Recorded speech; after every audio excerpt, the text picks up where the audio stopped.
Today, we're lucky to have Tiffany Santos to tell us about the future of memory systems, the work she's done for computers.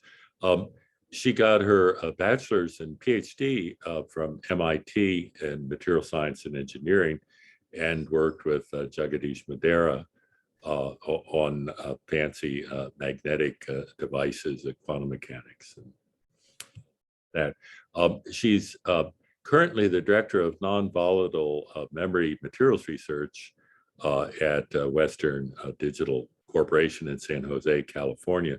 That was previously the Hitachi Global Storage Technologies name, and actually before that, the IBM version research on the West Coast. After getting her PhD, she did a distinguished postdoctoral fellowship at the Oregon National Laboratory. She's, I think, very interesting what she's going to be telling us about today.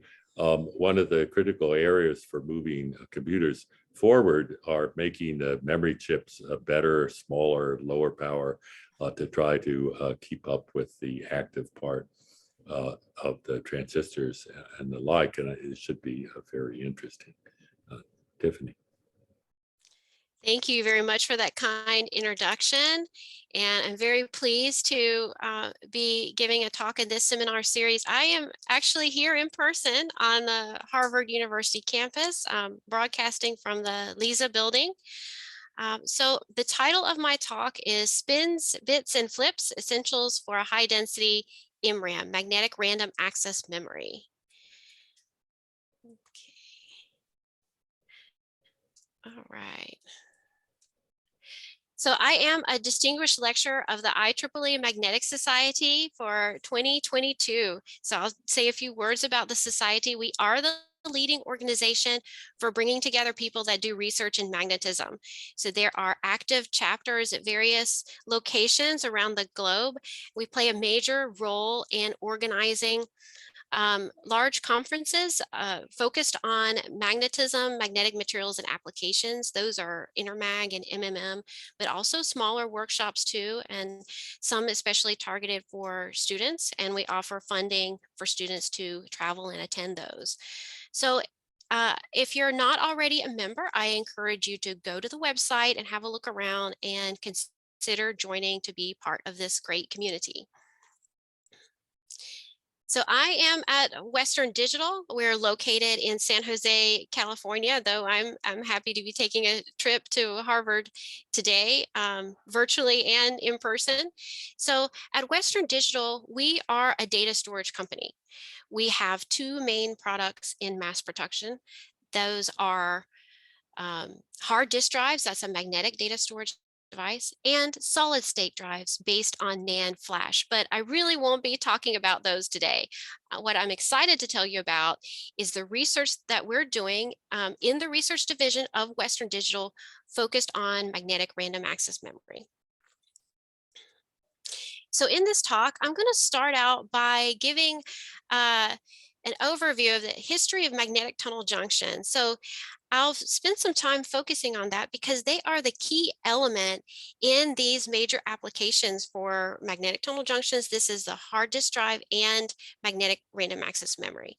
Then I'll give an introduction to spin transfer torque MRAM, and then I'll describe the challenges that we're facing to advance towards a high density STT MRAM. And I'll highlight a couple research projects that we're doing at Western Digital. One is a materials engineering approach to engineer the free layer of the magnetic tunnel junction for lower switching current for spin transfer torque MRAM.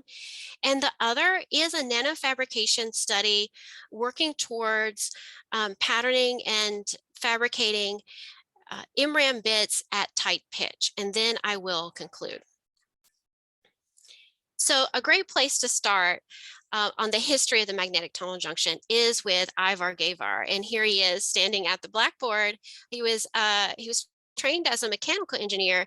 He was at General Electric in New York in the late 1950s, and he wanted to study conductance between metals. So he started with an aluminum electrode, and then thought of using the natural oxide at the surface, aluminum oxide, as a tunnel barrier. Then he put a superconducting lead counter electrode, and in this tunnel junction he showed the energy gap in superconductors measured by electron tunneling from the aluminum into the superconducting lead. And this was a remarkable verification of the BCS theory, and for that he was awarded the Nobel Prize in Physics in 1973. A few years after that, Paul Tedrow and Bob Messervy at the Francis Bitter Magnet Lab at MIT, they were also looking at aluminum and aluminum oxide tunnel barriers. This time, the aluminum was the superconductor, and they used a ferromagnetic nickel counterelectrode. And with this tunnel junction, they showed the asymmetry of the spin density of states tunneling from the nickel into the aluminum superconductor. So this was the first experiment showing that spin is conserved in the tunneling process. And this is something that we take for granted now, but it was first shown in this very elegant set of experiments, and it broke open the field of spin polarized tunneling. Then a few years later, Michel Julier, he was a PhD student at the time in France, and he was inspired by the work of Messervy and Tedrow. And he introduced a model for tunneling between two ferromagnets in a magnetic tunnel junction. So he had learned that spin is conserved in the tunneling process. So if you make such a tunnel junction here, he has made cobalt and iron electrodes separated by a very thin insulating tunnel barrier. So a tunnel barrier is about 1 to 2 nanometers thick. If you make a magnetic tunnel junction, then you should be able to see two stable resistant states. Okay. So what's special about ferromagnets is that due to the exchange interaction, they have asymmetric density of states according to spin. There is a majority of one spin orientation and a minority of the other. So when the two ferromagnetic electrodes have their magnetization oriented parallel to each other, you have a lot of spin up electrons at the Fermi level from one electrode, and then a lot of empty spin up states in the other electrode. And this gives rise to a high tunnel current and correspondingly a low resistance state. But if the two ferromagnets have their magnetization oriented anti-parallel to each other, there's a mismatch in this spin density of states. And then you get a low tunnel current and correspondingly a high resistance state. The tunnel magnetoresistance ratio is the difference between these high resistance and low resistance states over the resistance of the parallel state or the low resistance state. So Julier did this experiment. He used amorphous germanium tunnel barriers, and he observed a TMR ratio of 14% at low temperature, but it did not persist up to room temperature. So it was not until 20 years later that there was an observation in experiments of TMR at room temperature. So this was shown and published in 1995, work done in the Francis Bitter Magnet Lab at MIT. It was a physical review letters paper, and the principal investigator was Jagadish Mudira. And then also as co-authors for this work was Lisa Kinder. She was a high school student at the time, and this was a very ambitious 8 weeks summer project assigned to her during her visit to the lab. Also, Terilyn Wong, she's a freshman undergraduate at MIT, and then Bob Messervy, who's retired at the time. So it's a great example of scientists at all levels of their career coming together to make this important discovery. Also at the same time, Professor Miyazaki and Tezuka, they observed TMR at room temperature as well. So it was this discovery alone that led to major applications for magnetic tunnel junctions, being able to see this effect at room temperature.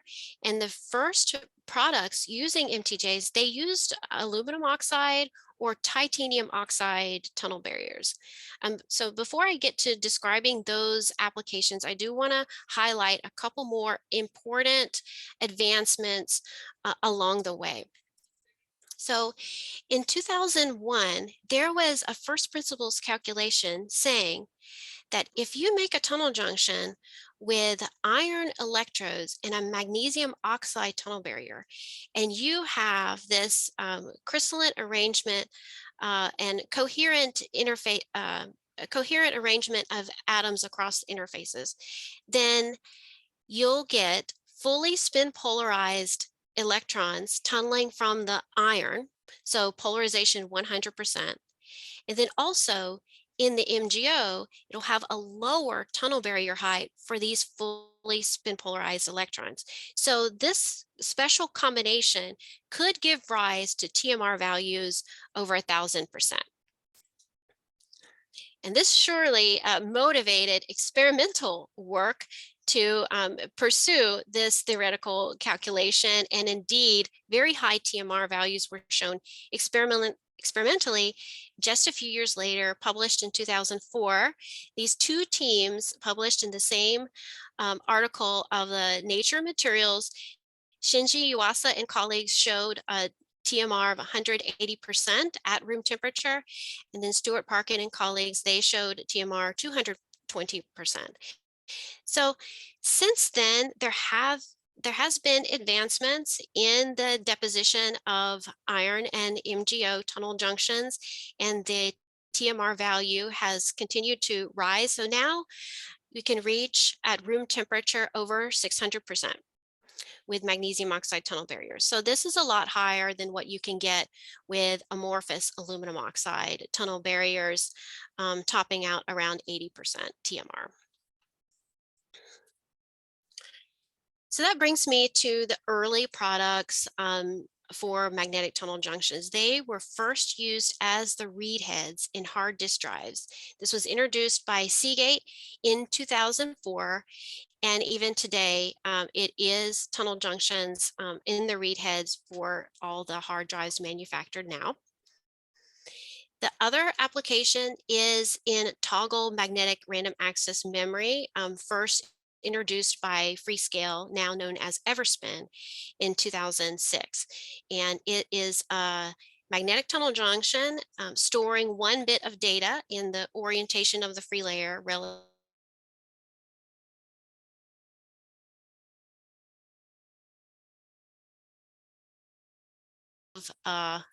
magnetic random access memory. Okay, so now I will proceed to say a few more words about these applications for magnetic tunnel junctions. And we are all using magnetic tunnel junctions today. So one fine example of that is that this video is being recorded. So it is streaming to a hard drive located on a rack of many hard drives in a data center in a remote location. And then if ever somebody wants to view this video in the future, it is a magnetic tunnel junction that will read the data from the disk in the hard drive and play its role to bringing it to the user. So it's not just this these Zoom videos, it's YouTube videos, Netflix videos. And so we see that most of the population is using MTJs every day. So here's how this process works. So we'll have a look inside the hard disk drive. The main components are the spinning media disk coated with the magnetic material where your bits of data are stored. The other main component is the head located on the tip of this arm here. So focusing on the media disk, we have a closer look at this shiny metal coating on the surface of the disk. It's actually a network of magnetic nanoparticles, and groups of them come together to form a bit, shown schematically here in the red and the purple colors, showing your bits zeros and ones.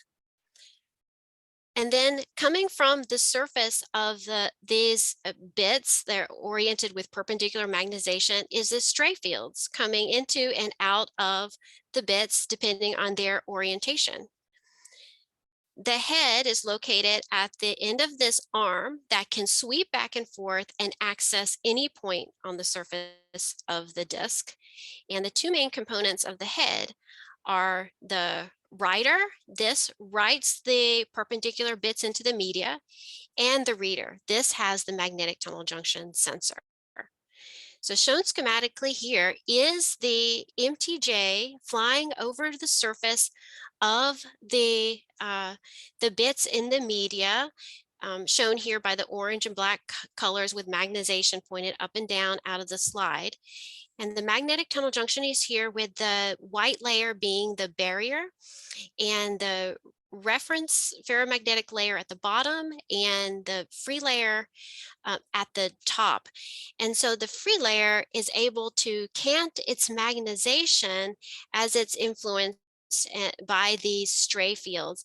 So a higher resistance state here for fields going into the slide, and a lower resistance state for fields going out of the slide, in this shown here in this transfer curve of resistance versus bit field strength, where the red data is representative of how the resistance is changing with the magnetic field. So this is an example of how the magnetic tunnel junction is used as a field sensor to read the data on the disk of the hard drive. And the first tunnel junctions used titanium oxide barriers when they were first introduced, and now it's moved to MgO because of the high TMR value. The other application is in MRAM, and the first products were toggle MRAM. So the way that the tunnel junction functions here is that it's at every intersection of a grid of word lines and bit lines in making up the memory. And the free layer, the orientation of the free layer is written by a local magnetic field generated by passing a high current through the word lines and bit lines. Okay. And so this is how you store the data here in the memory, zeros and ones. So this toggle MRAM still uses aluminum oxide tunnel barriers. Okay, so now I'll proceed to introduce spin transfer torque MRAM. So as I described for toggle MRAM, the writing scheme here, to write the magnetic tunnel junction, you use magnetic field generated by current pulses in the bit lines and word lines. But this type of writing scheme does not scale well to smaller dimensions. For spin transfer torque MRAM, the magnetic tunnel junction bit is written by spin transfer torque. So this type of writing scheme, it does scale well to small dimensions. And you can see that most easily here in this top-down SEM view on the right side, where I'm showing here 16 perpendicular magnetic tunnel junction bits, where each one has a diameter of about 60 nanometers, and they occupy the space taken up by just one toggle MRAM bit. So it's easy to see here how it's spin transfer torque MRAM that will allow us to reach higher density. And indeed, we do have embedded MRAM products on the market today.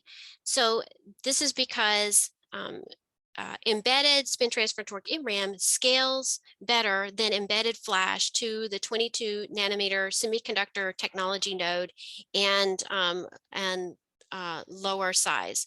So it's these major companies partnering with these foundries to make embedded MRAM products as replacement for embedded flash or as a slow SRAM.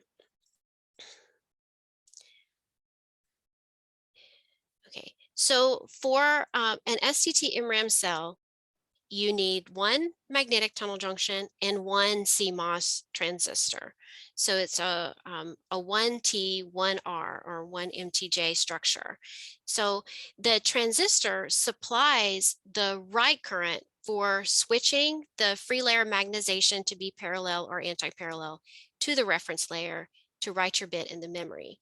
And using spin transfer torque, there's no magnetic field required. So it's a magnetic device that does not need a magnetic field. So here's how spin transfer torque works. So we have our 3 key layers of the magnetic tunnel junction. We have the reference layer, the tunnel barrier, and the free layer. And we have the current passing perpendicularly through the layers. And as the current passes through the reference layer, it becomes a spin polarized current. So by conservation of angular momentum, the free layer feels a torque acting upon it by the polarized spins from the reference layer. And if the current is high enough, then the torque can be large enough to switch the magnetization. So I'm showing here the Landau-Lifshitz-Gilbert equation to describe the precessional motion of the magnetization around an effective applied field. And the LLG terms are the blue and the red terms. And then the Slonczewski terms come into play when there is a current passing through. That's the green and the yellow terms. So spin transfer torque was discovered by 2 theoreticians in 1996, John Slonczewski and Luc Berger. And what I want to point out here, this is the spin transfer torque here, this green one, acting to flip the magnetization. Now, you see that it's directly opposing the damping torque, this red term, that's trying to pull the magnetization back to equilibrium toward the effective applied field. So for this reason, when engineering the free layer material, we want it to have a very low damping parameter so that we can have the most efficient spin transfer torque for flipping the magnetization. And so here's how this writing and reading process works for the magnetic tunnel junction. So we can start here at the high resistance state where the 2 ferromagnets are anti-parallel to each other, or for example, a written bit of 1, and you read at low bias. But then for writing, when flipping from anti-parallel to parallel, you apply a voltage surpassing the critical voltage for flipping the free layer till we reach the till they're parallel and the low resistance state, or for example, a written bit of 0. Then to flip in the other direction back to anti-parallel state, we apply a bias in the opposite polarity to get back to the high resistance state. So if we take the same junction and flip by magnetic field instead of voltage, we'll get the transfer curve here shown on the right.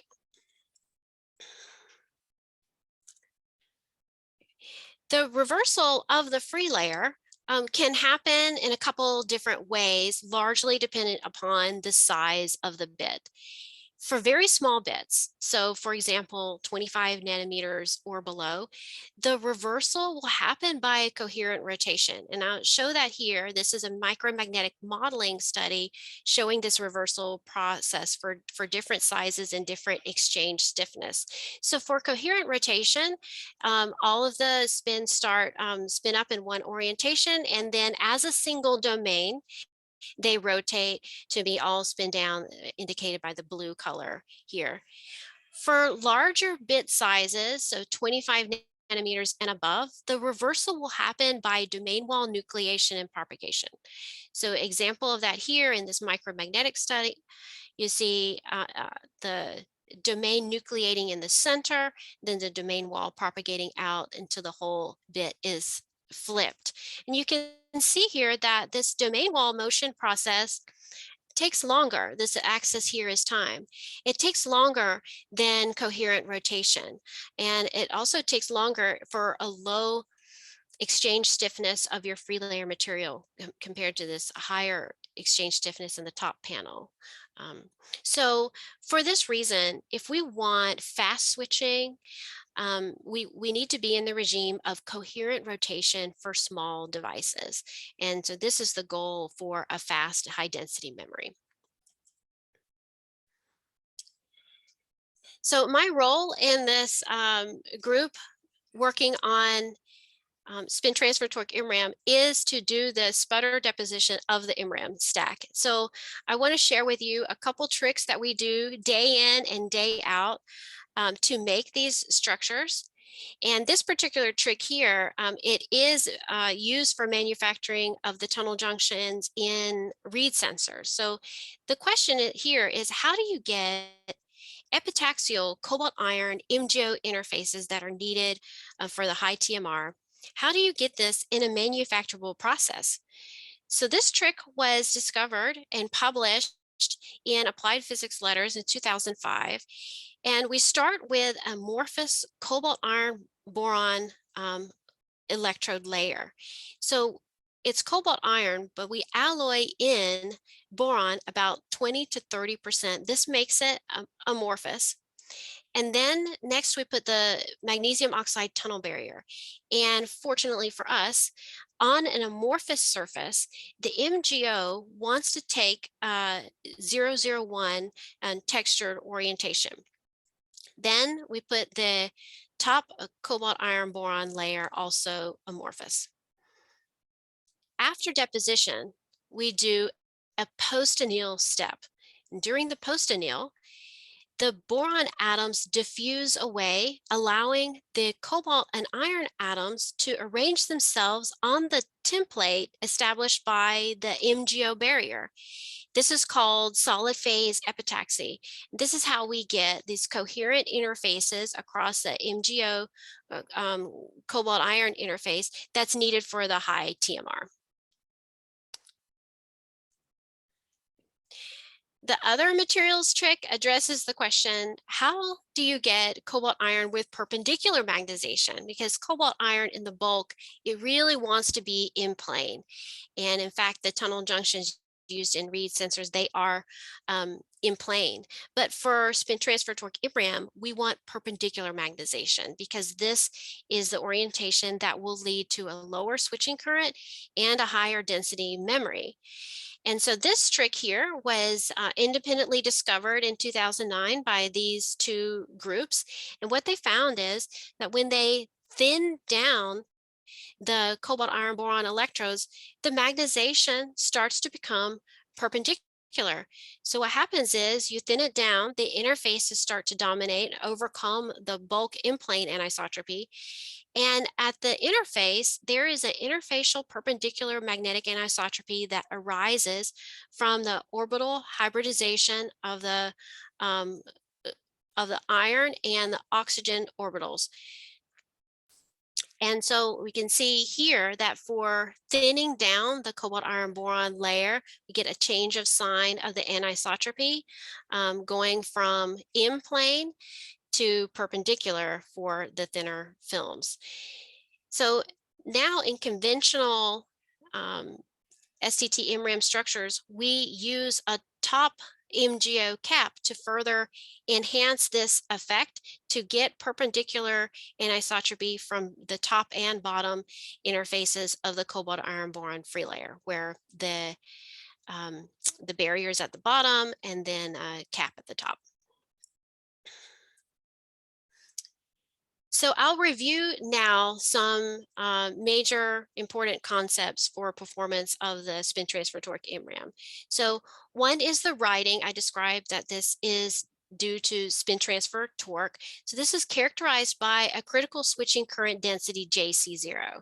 And you see here in this macrospin relation that the critical switching current is largely dependent upon materials parameters of the free layer: saturation magnetization, anisotropy field, damping parameter, and the thickness. So these are things that our group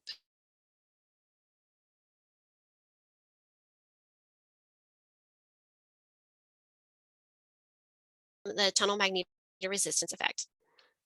For retention, this is due to perpendicular magnetic anisotropy. And what I mean by retention is how well can the free layer retain its written state of up or down before there is a thermally activated reversal, which would cause you to lose your data. So this is characterized by a thermal stability factor delta, which is proportional to the energy barrier for a thermally activated reversal. So this is typically reported as units of time. For example, a number of hours or a number of years that your data can be retained before it's overcome by thermal energy. Endurance is the number of write cycles that you can reach before a specified failure rate. For example, a failure rate of 10 parts per million. And so really, it's how many times can you drive a high current through the MGO tunnel barrier before it breaks down. And it'll break down at some breakdown voltage, and the failure is a breakdown to short. And different MRAM products will require different numbers for these specifications. For example, for embedded flash products now, they use magnetic tunnel junction diameter sizes 40 nanometers and above. The retention is, for example, 10 years at an elevated operating temperature. The write current is over 100 microamps and the TMR over 100% and endurance 1,000,000 cycles. Whereas if you want to push towards a DRAM replacement, so a standalone chip, these have more challenging requirements. For example, magnetic tunnel junction bit sizes 20 nanometers and below, write currents less than 20 microamps, TMR values much higher, approaching 300%, and endurance 10 to the 12 cycles. So there's some tuning of your MRAM tunnel junction properties to hit these different specifications for different MRAM products. Okay. So the reason why we would want a high performance memory is because we are now in an era of big data applications where there are massive data storage and performance requirements for applications such as connecting our devices in the Internet of Things, and applications in big data analytics that are touching all areas of our economy, for example, retail and healthcare and finance. The one major application in Silicon Valley area where our headquarters is self-driving cars. So this requires real-time processing of visual data. So these types of applications, they require an effective memory hierarchy that is fast and low power. So they are driving the need to bring a high performance memory closer to the computing units. So this motivates our research into new physical mechanisms like spin transfer torque for storing information better than the memory that's available today. So this brings me to the challenges in trying to make a high density spin transfer torque MRAM. So for a high density memory, we need to get to cell sizes that are 20 nanometers or below. And so I'll describe for you what are the difficulties to overcome in this pursuit. So when you get to small cell sizes, you're losing volume here. You can see that this automatically lowers your thermal stability factor. So, but to compensate for that, we need to increase the perpendicular magnetic anisotropy, but at the same time, keep the switching current density low. So we need to keep very small switching currents because very high currents will cause breakdown of the MGO barrier and lead to endurance problems, but also high density of magnetic tunnel junctions needs a high density of very small transistors to accompany them. And small transistors can only supply a very small current. You still need enough current to do your writing process. Okay. So this is a tough trade-off here. Another big challenge is having the capability for nanofabrication to be able to etch the MRAM bits to small sizes and at tight pitch in close proximity to each other. And to do that while maintaining tight distributions for your performance parameters. And another challenge is because your distributions will get larger for small cell sizes, you need to compensate for that by having an even higher TMR to have a high read signal.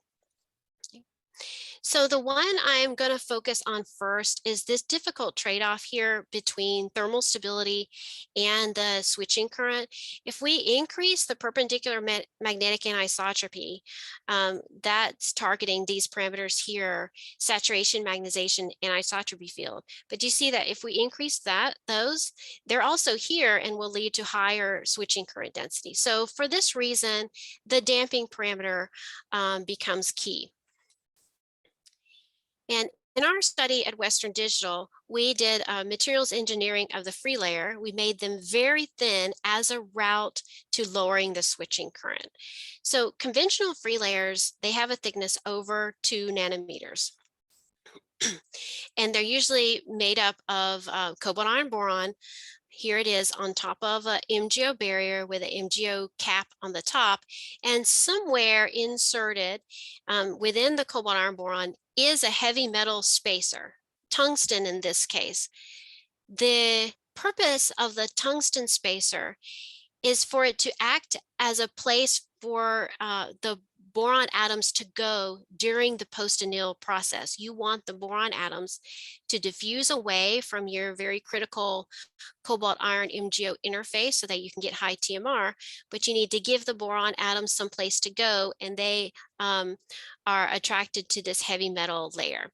Otherwise, the tungsten there, it's increasing your damping parameter and reducing the saturation magnetization. So we want to reduce the tungsten amount as much as possible. So in this experiment, to reduce the tungsten spacer amount, we just overall reduce the thickness of the free layer, bringing it down to 12 angstroms here in this example.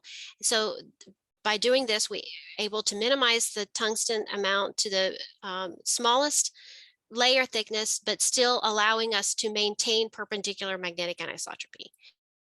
Then we found that we can get even better magnetic properties by taking this single tungsten spacer and splitting it into 2 even thinner layers while maintaining the total free layer thickness at 12 angstroms. So in this, this is an example cross-section TEM image showing a 13 angstrom free layer with the MgO barrier at the bottom, the MgO cap at the top. So we proceeded to do this for a ladder of free layer thicknesses. So starting at 17 angstroms, 13 angstroms, and down to 12 angstroms. And with thinning down the free layer thickness, we reduced the amount of tungsten needed to maintain perpendicular anisotropy.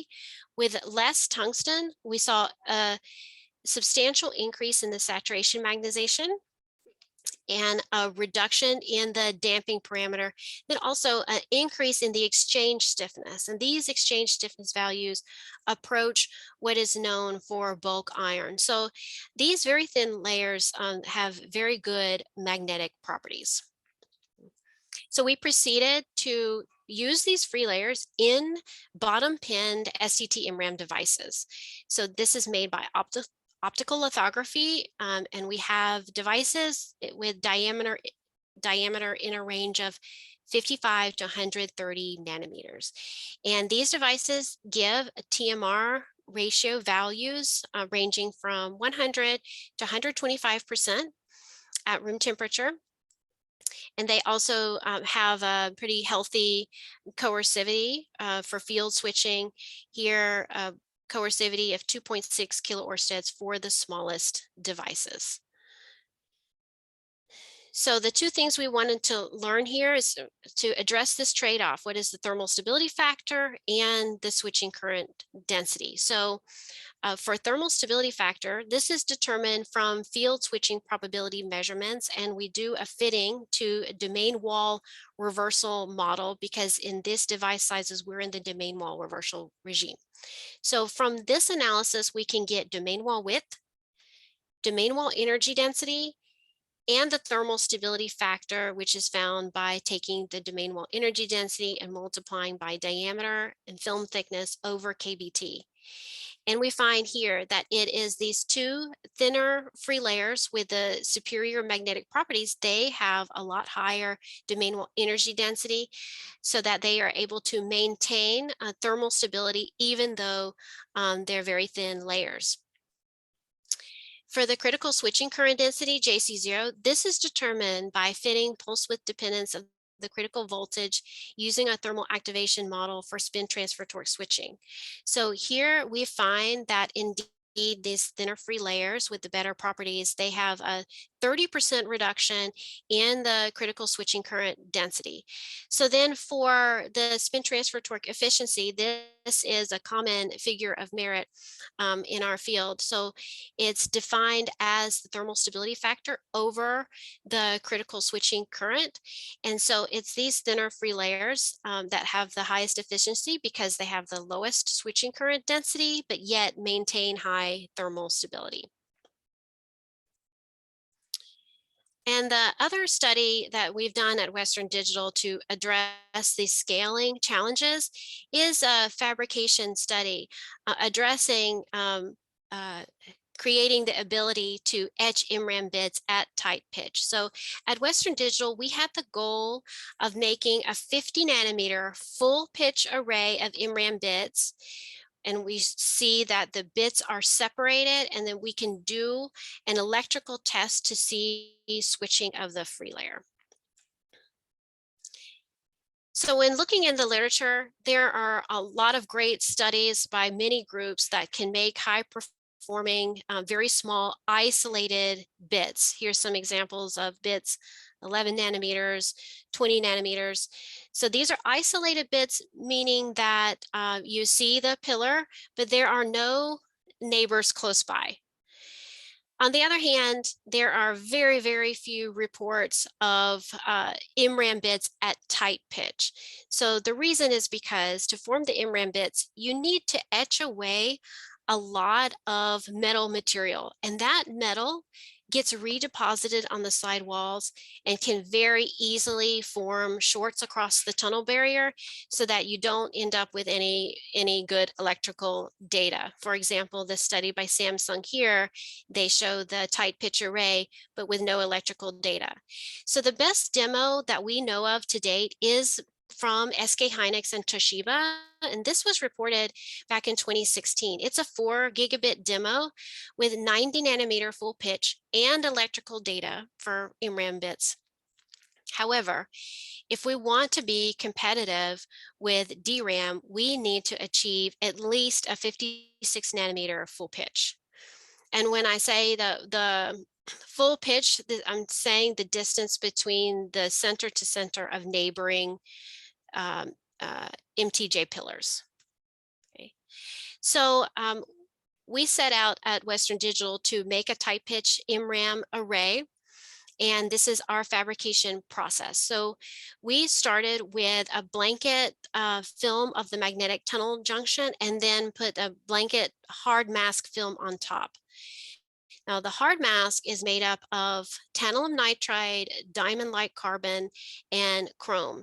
Then we pattern the hard mask by a E-beam lithography step, and then a reactive ion etching to form very tall pillars for hard mask. And here's the tilted SEM of the hard mask array. And then this lower image is the top top-down view. So you can see high aspect ratio and very vertical sidewalls. So this is what is needed as the hard mask to then take this and start etching into the depth of the MRAM stack. So this is by ion milling, first at a low angle to etch down and form the bits. And then a second step of ion milling at a high angle, and you can imagine that the substrate is rotating during this process to etch away the redeposited material on the sidewalls and prevent the shunting. So here on the bottom right is the tilted SEM image of the etched MRAM bits. But then we need a way to make the electrical contacts, and we don't have such easy access to very expensive CMOS, so we do the best that we can in our research lab. So we came up with a scheme for making bottom point contacts. So this starts with making small metallic pillars for the contacts. This is by e-beam lithography. And then another e-beam step to pattern the arms out to contact pads. And then we do a dielectric refill and a chemical mechanical polishing. And this polishing step is pretty tricky to get the surface very, very smooth for the MRAM stack deposition. Then from the MRAM stack, we pattern the bits using the process that I described previously to form the array.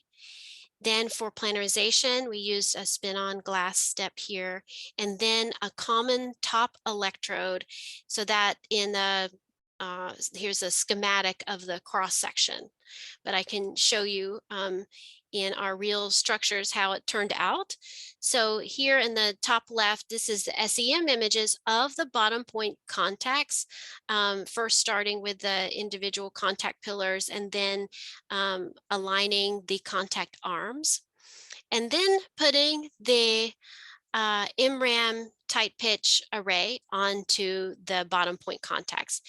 So then taking a diagonal slice through here, we get the cross-section TEM images here. So this is the top one is for a 52 nanometer full pitch. The lower one is for a 50 nanometer full pitch array. And you can see here, very good alignment of the MRAM bits to the bottom point contacts. There's physical separation of the bits, and we've done a pretty good job of removing the sidewall redeposition to prevent shunting. And so indeed, we do get electrical measurement of individual bits, and they show good magnetic performance because we're able to get a TMR value of 100%.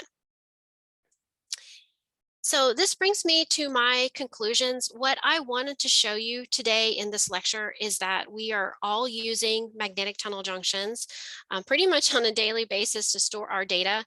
And this has been a result of major discoveries and breakthroughs at the basic research level over decades, starting with the observation of spin polarized tunneling for the first time. And then quite a while later, seeing tunnel magnetoresistance at room temperature for the first time.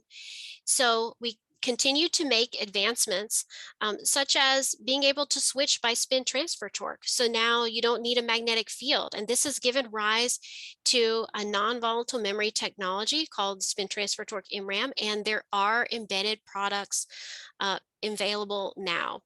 So to advance from here, we need further innovation in materials and fabrication and memory architecture to push to smaller MRAM bit sizes, 20 nanometers or below, to enable this high density memory. So I want to thank the IEEE Magnetic Society and my PhD advisor, Jagadish Madera at the Magnet Lab, and then all of my colleagues here at Western Digital. These folks have inspired me to put together this lecture. So thank you very much for your attention, and I'd be happy to answer questions. Okay, thank you very much. Very interesting. It's really moving ahead. For again, the way the software works, if you'd like to ask a question, please type it in the chat. for the Q&A, and then I'll read it. Let me just ask a general question: is what do you think will be the first places this will be used in the CMOS people in the first application?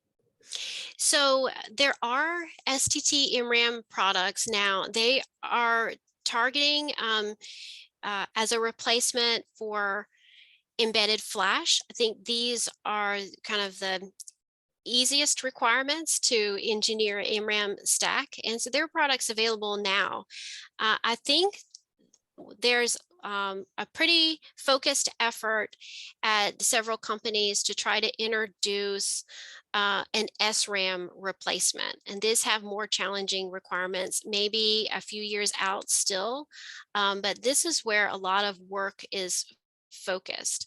But then ultimately for a standalone chips, there can be some work targeting a DRAM replacement. And this is sort of what I'm showing in this presentation. Yeah. Okay, great. Let's see. Here's a question from Guoqing Mao. How did you integrate this tight pitch MRAM with CMOS? Question mark. Okay. Hi, Guoqing. Yeah. So, so the making the MRAM bits, this is all back into the line compatible with a CMOS.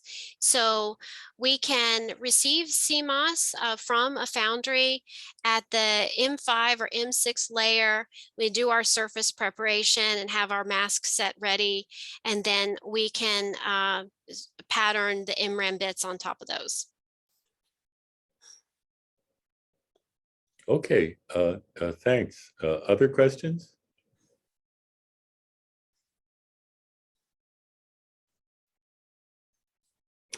Okay, if not, thank you very much. It's really good to see what's happening in in the industry from people who know us academics. Okay, thank you very much. Thank you so much. You're welcome. My pleasure. Thank you for your attention.